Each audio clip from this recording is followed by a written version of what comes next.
Ich habe also die Schule dann abgeschlossen mit Ach und Krach. Ich habe also die Schule dann abgeschlossen mit Ach und Krach. انت عارف الفرق بينك وبين المتحدث اصل اللغه الالمانيه او المتشبقه عامه، يعني ان هو حافظ اللغه في دماغه، حافظ جمل كامله في دماغه، مش كلمات عاديه، لا هو حافظ جمل كامله على بعضها في دماغه. فبالتالي لما مثلا كده بيجي يتكلم في اي موقف ولا حاجه، بتلاقيه مثلا بيتكلم سبونتان او بيتكلم بطريقه عفويه جدا، والجمله بتطلع لوحدها منه بطريقه سهله جدا، مش بيفكر فيها كتير. ليه؟ لان هو حافظها حرفيا في دماغه. طبعا بالتالي لما بيجي مثلا هو يتكلم بيها ولا حاجه بيقولها بسرعه جدا. مثال مثلا لما تيجي مثلا انك تقول Ich wollte mich dich nicht lustig machen. Ich wollte mich dich nicht lustig machen. مش حافظها يمندم lustig machen، لا هو حافظها Ich wollte mich dich nicht lustig machen. حافظها يعني كده معناها ان انا مثلا ما كنتش عايز ان انا اضحك عليك ولا حاجه، تمام؟ فهو حافظها كده Ich wollte mich dich nicht lustig machen، مش حافظها oder jemanden lustig machen. تمام؟ فانت برضو كذلك ان شاء الله بالظبط، فهتحفظ كلمات في اللغه.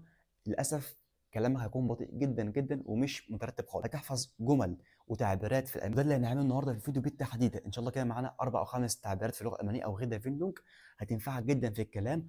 طبعا رقم واحد هتبينك اكنك متشبغل او متحدث اصل اللغه ان شاء الله بالظبط. رقم اتنين سرع عندك برضو الكلمات جدا، او هتسرع عندك وانت بتتكلم جدا، هتتكلم بسرعه جدا وهتكون يعني مثلا اكنك زي المتشبغل او المتحدث لاصل اللغه الالمانيه بالظبط. ففيديو مهم جدا ان شاء الله اي حد يعني بيتعلم الماني، فخليك معانا لحد اخر الفيديو ويلا لوس جيتس. السلام عليكم ورحمه الله وبركاته، معاكم احمد ماهر. النهارده عندنا يا جماعه فيديو مهم جدا. طبعا زي ما قلنا من شويه عندنا 4 أو 5 تعبيرات بالالماني او غير فيندونج بالالماني، لازم طبعا تحفظهم كلهم. اول حاجه كده هنسمعهم من متشبخه ان شاء الله دلوقتي في فيديوهات، وهنحاول ان احنا نحفظهم او ننطقهم زيهم بالظبط. طبعا رقم 3 لازم تسجلهم عندك عشان بعد كده تتكلم بيهم في الكلام بتاعك وانت بتتكلم مع اي حد طبعا بالالماني. فيلا بينا كده نبدا مع اول تعبير فيهم، واللي هو mit Ach und Krach. اسمع كده الاول. Ich habe also die Schule dann abgeschlossen mit Ach und Krach, das Abitur dann doch noch geschafft. Ich habe also die Schule dann abgeschlossen mit Ach und Krach. Das Abitur dann doch noch geschafft. mit Ach und Krach. بص حاول تنطقها كده بالظبط، mit Ach und Krach. طبعا mit Ach und Krach ده تعبير طبعا بالالماني معناه انك عملت حاجه بالعافيه او بالكاد عملت الحاجه دي. مثال مثلا عليها لما تيجي مثلا تقول والله انا نجحت في الامتحان بالعافيه، تقولها ازاي مثلا بالالماني؟ بص كده بالظبط. Ich habe die Prüfung bestanden mit Ach und Krach. Ich habe die Prüfung bestanden mit Ach und Krach. بالراحه خالص. Ich habe die Prüfung bestanden mit Ach und Krach. يعني انا نجحت في الامتحان بالعافيه، بالكاد نجحت في الامتحان. حاول تنطقها وتسجلها عندك كده بنفس الطريقه بالظبط. Ich habe die Prüfung bestanden mit Ach und Krach. طب حاجه مثلا او مثال عليها كمان، ممكن مثلا تقول لو انت مثلا عايز تقول انك يعني نجحت في المسابقه بالعافيه، بص كده بالظبط. Ich habe die Weltmeisterschaft gewonnen mit Ach und Krach. Ich habe die Weltmeisterschaft gewonnen mit Ach und Krach. بالراحه شويه. Ich habe die Weltmeisterschaft gewonnen mit Ach und Krach. فمت أخ und Krach معناها أنت عملت حاجة بالعافية، تمام؟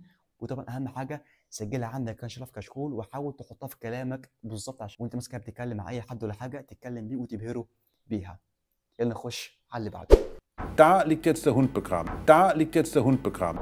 Da liegt jetzt der Hund begraben. Da liegt jetzt der Hund begraben. طبعا تاني تعبير النهارده معانا هو Da liegt der Hund begraben. Da liegt der Hund begraben. Da liegt der Hund begraben. براحة خالص اهو، تمام؟ طبعا برضو معناه انك بقى بص عن ايه، مثلا هي دي المشكله. لما مثلا تحب تقول لحد هي دي المشكله بالتحديد، دي المعضله، دي اللي فيها الحوار كله، Da liegt der Hund begraben. تمام؟ الكلب مدفون هنا، ده معناه الحرف بالظبط. Da liegt der Hund begraben يعني الكلب مدفون في المكان ده بالتحديد. طيب معناها بقى اللي احنا مثلا عايزين نقوله اللي هو Da liegt der Hund begraben يعني هي دي المشكله، دي كل الحوار. تمام؟ ناخد بقى كده مثال من الحياه اليوميه على التعبير ده. Wir haben dir mitgeteilt, dass wir morgen ins Kino gehen. Kommst du mit? Und du hast mir gesagt, dass du keine Zeit hast. Vielleicht hast du keinen Bock mehr drauf. Da liegt der Hund begraben. Nochmal und mehr langsamer. كمان مرة وبطريقة أبطأ شوية. Wir haben dir mitgeteilt, dass wir morgen ins Kino gehen. Kommst du mit? Und du hast mir gesagt, dass du keine Zeit hast. Vielleicht hast du keinen Bock mehr darauf. Da liegt der Hund begraben. تمام؟ طبعا معنى كل الكلام ده ان احنا قلنا لك اللي احنا رايحين بكره السينما، هتيجي معانا؟ فانت طبعا قلت لنا لا انا ما عنديش وقت، او انا مش فاضي ان انا اجي معاكم بكره مثلا. فطبعا انا بقى بعدها قلت له ايه؟ قلت له انت قلت لي ان انت ما عندكش وقت، بس طبعا الطبيعي او الباين كده تقريبا انت مش عايز او مش حابب انك تيجي معانا، ما عندكش يعني نفس انك تيجي معانا نروح السينما بكره. فهي دي المشكله، ده ليك دي هوند بيكخاب، يعني هي دي المشكله. حاول تكتب المثال ده عندك بالظبط، وحاول برضه تكتب كذا يعني جمله او مثال من عندك او من دماغك تحت المثال او تحت التعبير ده. يعني مثلا بالظبط حاول تعمل كده بالظبط، حاول مثلا تكتب ده ليك دي هوند بيكخاب كده فوق مثلا في الصفحه، تمام، وتحتها بقى كده شويه معناها، تمام، وبرضه حاول تكتب مثال عليه او كذا مثال طبعا عشان تثبت في دماغك وازاي انك تستعملها في الحياه اليوميه بالظبط. نخش بقى النهارده على ثالث تعبير معانا، واللي هو اسمع كده الاول. Es gibt eine Regel, die in Stein gemeißelt ist. Es gibt eine Regel, die in Stein gemeißelt ist. Es gibt eine Regel, die in Stein gemeißelt ist. gibt eine Regel, die in Stein gemeißelt ist. بالظبط كده. etwas in Stein gemeißelt. etwas in Stein gemeißelt. تمام. طيب هو معناها الحرفي حاجه محفوره جوه الصخر، حاجه محفوره جوه الصخر، وهي etwas in Stein gemeißelt، ده معناها الحرفي. طبعا مش اللي احنا عايزينه. ايه بقى المعنى بقى اللي احنا عايزينه بالظبط منها؟ طبعا ان هو حاجه ثابته، حاجه ثابته. بمعنى ايه؟ مثلا حاجه مش بتتغير خالص، حاجه ثابته كده زي ما هي. ناخد بقى كده عليها مثال طبعا عشان تثبت جوه دماغنا وبرضه نفهمها بطريقه اكتر واوضح شويه. هكون مثال من الحياه اليوميه بالظبط، وهو der Termin ist nicht in Stein gemeißelt. der Termin ist nicht in Stein gemeißelt. بالراحه شويه.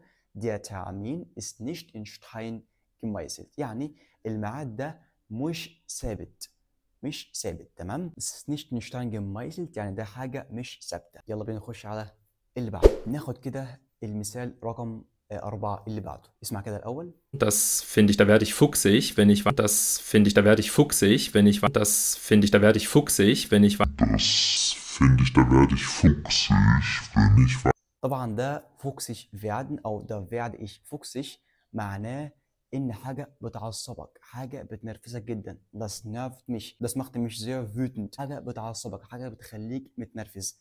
طبعا اللي هي معناها زي ما قلنا من شوية ده werde ich fuchsig. طيب عشان بقى انك مثلا تستعملها في الحياه اليوميه تقولها ازاي مثلا بالظبط؟ بص، لو حد مثلا وانت بتتكلم معاه قال لك كده حاجه ضايقتك شويه ولا حاجه مثلا بتعصبك شويه، قال لك مثلا كده كلمه ولا حاجه ضايقتك، قول له bitte da werde ich fuchsig، da werde ich fuchsig، da werde ich fuchsig. طبعا دي حاجه يعني بتعصبني، حاجه بتنرفزني وكده بالظبط. وطبعا كده خلاص خلصنا. ده بقى الحاجه اللي بتفرق جدا عن المتحدث الاصلي، ان هو حافظ كلمات او تعبيرات جاهزه جدا في دماغه، بيقولها بطريقه سبونتان او بطريقه عفويه جدا في بعض المواقف. فطبعا ان شاء الله حاول تحفظ حاجات من دي كتير جدا على قد ما تقدر. لو الكلام ده عجبك عرفني، اعمل طبعا عنها كذا فيديو او كذا سلسله طبعا ان شاء الله منها تحت في التعليقات. وطبعا لو استفدت باي حاجه ما تنساش طبعا تعمل لايك للفيديو وتشترك في القناه، لان اللي جاي كتير جدا وهينفعنا كلنا في اللغه باذن الله. وطبعا يا ريت اللي جاي ما يفوتكش باي طريقه خالص، فطبعا اشترك في القناه وفعل زر الجرس. ولو عندك اي سؤال في اي حاجه اكتب بس تحت ان شاء الله في التعليقات وانا هرد عليك باسرع وقت ان شاء الله. فرب نكون استفدنا و bis zum nächsten Mal.